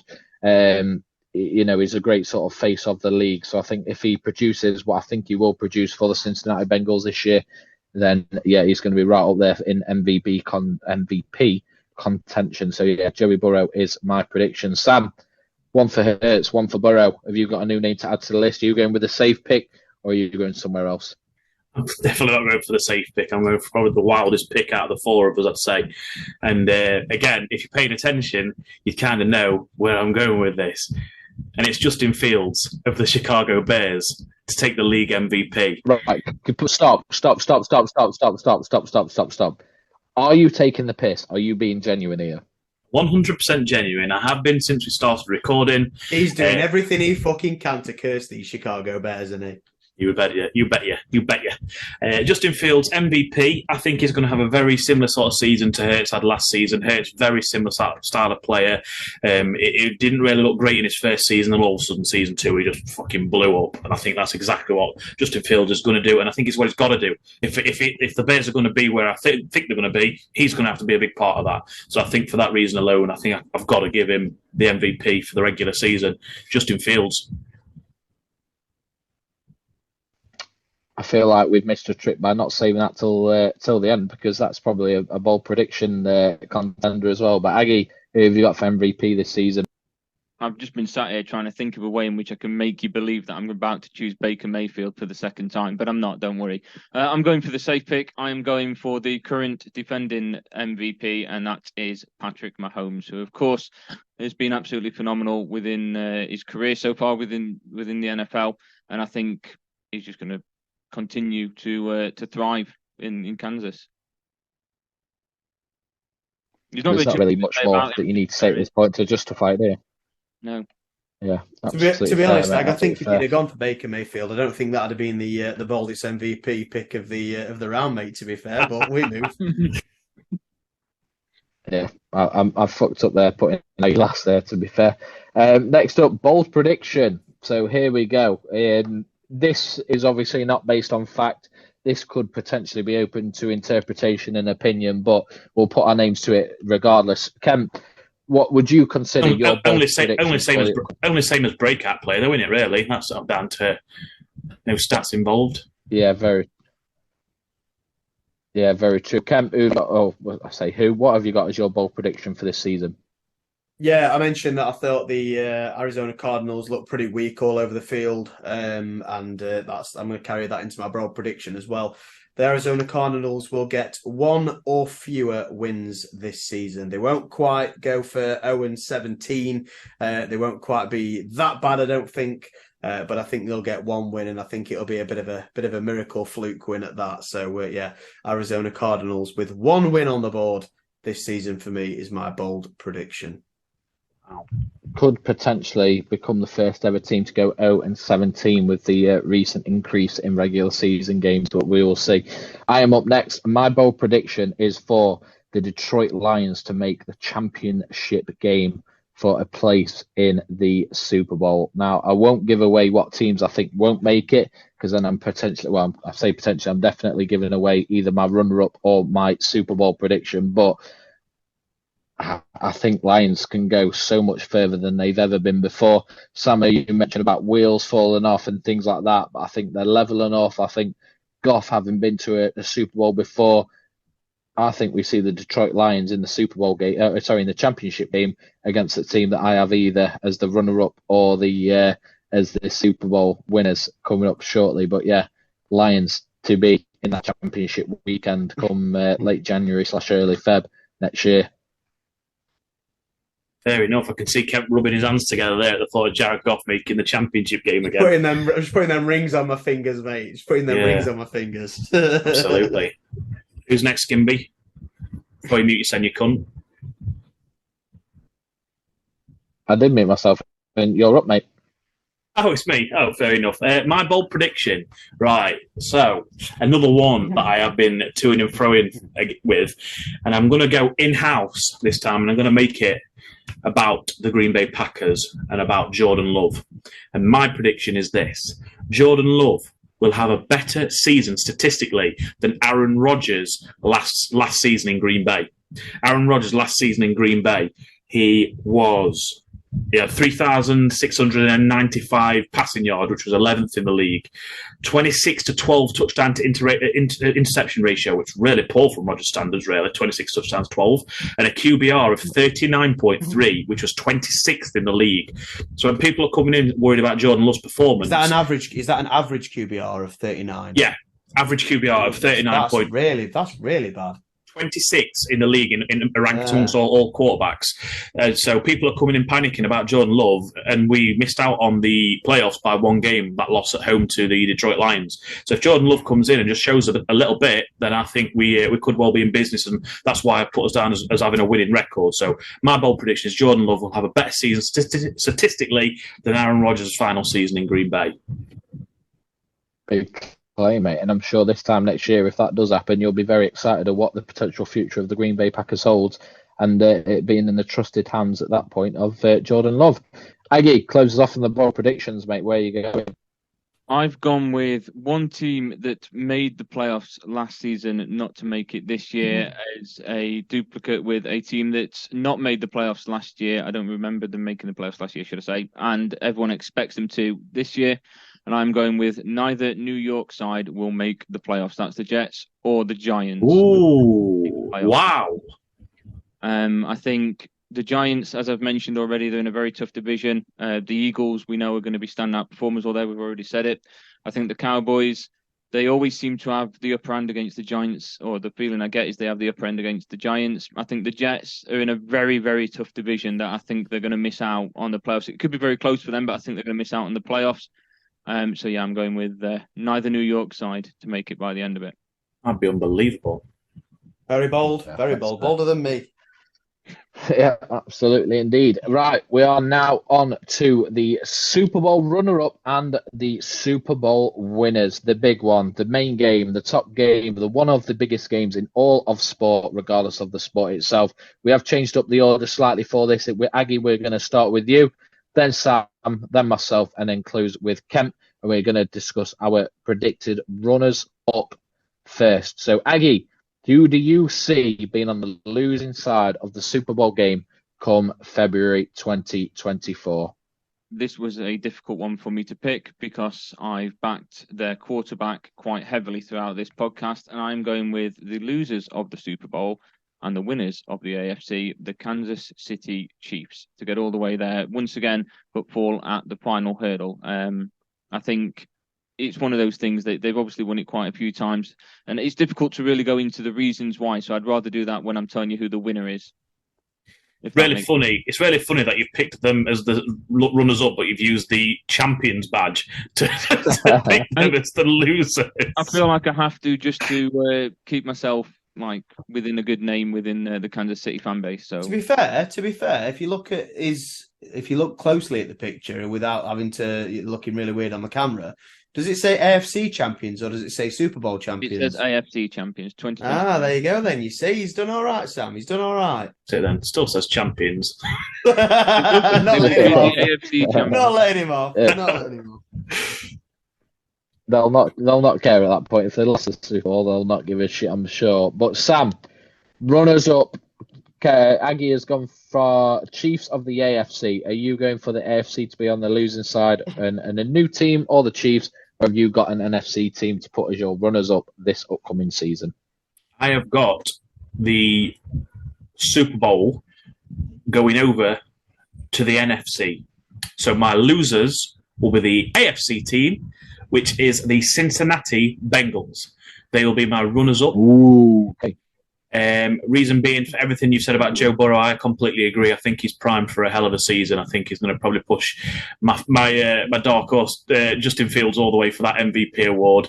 And I think the Bengals are going to have a terrific season. Get to the chip game once again, but I think once again they are going to fall short again to my predicted winners.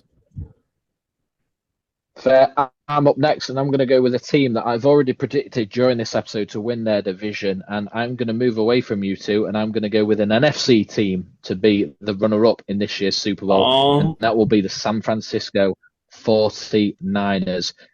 Obviously got to the championship last season, couldn't really help. The quarterback issues they had were just obliterated by the Philadelphia Eagles, who, if you figured it out by now, I don't think make the championship game this season. Potentially a bold prediction in itself. I think the 49ers beat the Lions in the championship game, but don't quite manage to hit that final hurdle to lift the Vince Lombardi Trophy. So yeah, San Francisco 49ers, based on all the reasons that we've discussed already, get to the Super Bowl, but unfortunately for 49ers fans, don't quite win that final game. Kent, close us off before we get to the biggest prediction of them all. Who have you got on the losing end of the Super Bowl this season? On the losing end of the Super Bowl this next season, I have got the Super Bowl winners from last season, the Kansas City Chiefs. I think they will fall at the final hurdle and unfortunately won't be able to add another ring to their collection this year. So the Kansas City Chiefs, the AFC champions, will unfortunately fall in the Super Bowl to the NFC team that I am predicting, and that will come shortly.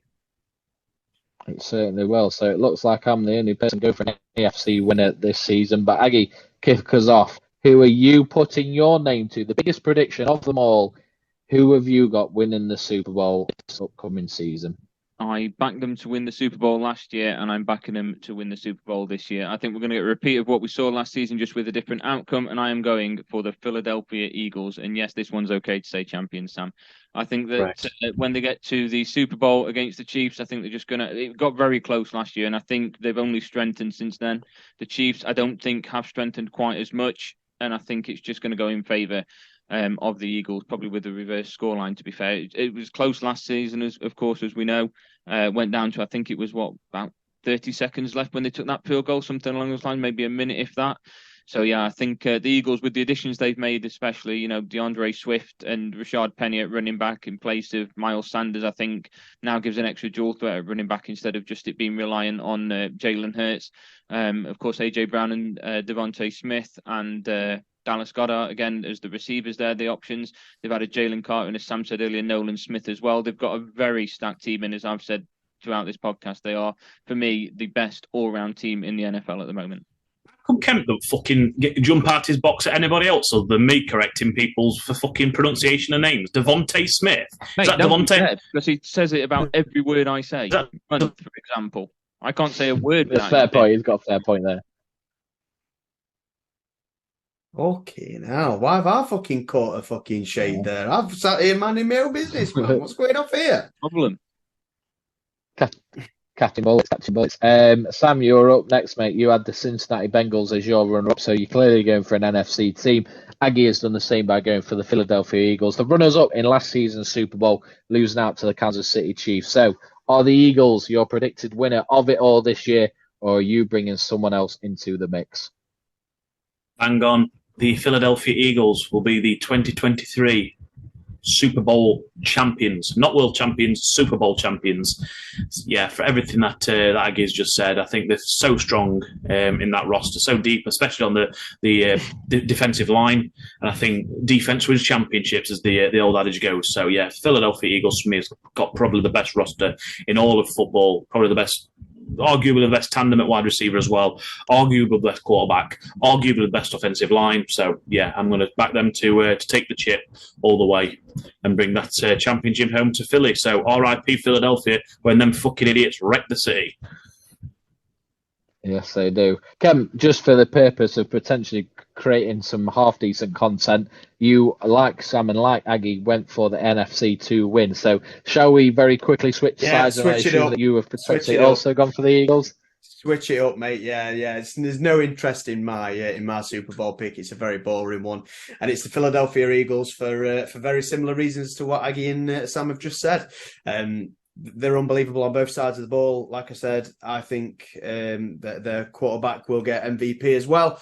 And yeah, they're unreal, aren't they? Let's be honest. So Philadelphia Eagles are going to bring back the Super Bowl to the NFC East, and hopefully in a few years' time we can bring it back as the Giants. But we shall see. Dawson, drum roll, please.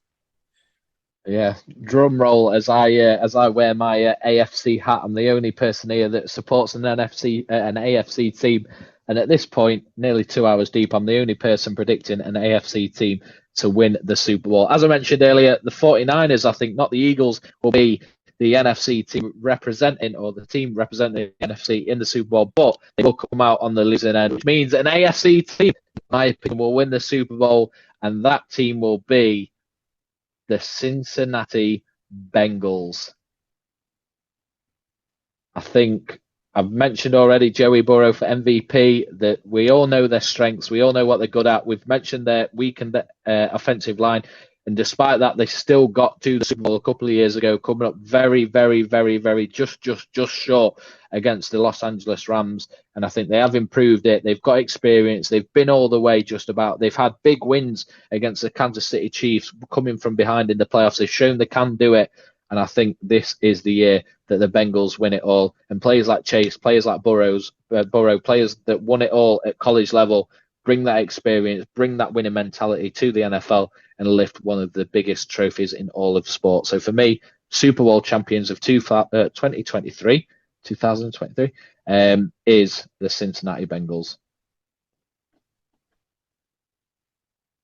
An applause. Nobody's got anything to say based on that. There we go. What can we say? I mean, what we can say, most definitely for sure, is that every single year we always get together for the Super Bowl. And if the Cincinnati Bengals get into the Super Bowl, I will buy anybody who wants one a nice cigar, so that if they do win, we can all smoke a stogie with Joe Burrow, as he does when he won the Heisman, when he won the NCAA championship with the Louisiana State University, and when he's won big games ever since. So, yeah, I can make a guarantee that if they do get to the Super Bowl, I'll have the cigars on tap.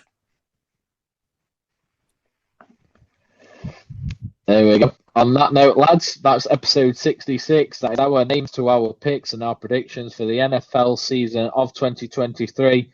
Sure, we will discuss it in episode 67 later in the week when we deal with usual business, when we talk about our weekends. But I cannot wait. It's that time of year, Sunday evenings, back putting Red Zone on, watching the games. I can't wait, and I'm sure you lot can't either. Let's bring it on, baby. We're nearly there. Go, Pack, go! Indeed. Yeah, if you want. Any predictions that you want to change last minute, mate, or are you sticking with it? No, mate, I'm good. I'm happy with everything that I've gone for. He's not going to fucking change it now. He's got a gallery full of pictures where he's fucking put up there. He's the last one that's going to change it. Happy with all them. I've looked at all stats and everything a little bit more because, as you know, I've been doing a little start and sit 'em just to see how I get on with that this year. So I've had a go at that and been uploading some stuff on there. So, yeah, no, I'm happy with the picks that I've gone for, and I'm quite confident. So ask me again after week 2. That's 12-5 record. I'm not sure how confident you should be at that one. It's just looking at the schedule, mate, and just looking at who we've got. I think we're in a position to get him. Yeah, maybe not. Well, I'll close off episode 66 and the NFL season preview of 2023 by saying I'm repping the real GOAT in the National Football League, the greatest of all time. But Ken, you've not really had much to see in that closing stretch, so why don't you tell us who you believe is actually the GOAT in the National Football League? Well, there's been a few options over the years. There's been, Mahomes, and then you look at people like Marino and Brett Favre and all these unbelievable quarterbacks, all these unbelievable players in the NFL. But the real GOAT of the NFL will be taking the field on Sunday night, Monday morning UK time. I've already got the day booked off. I got it approved today at work. 1:20 in the morning. DJ's back, baby. The New York Giants are going to the Super Bowl. Hyatt's going to win the Offensive Rookie of the Year. And the GOAT's back, baby. Let's go! Yeah, if you want. Right, everybody.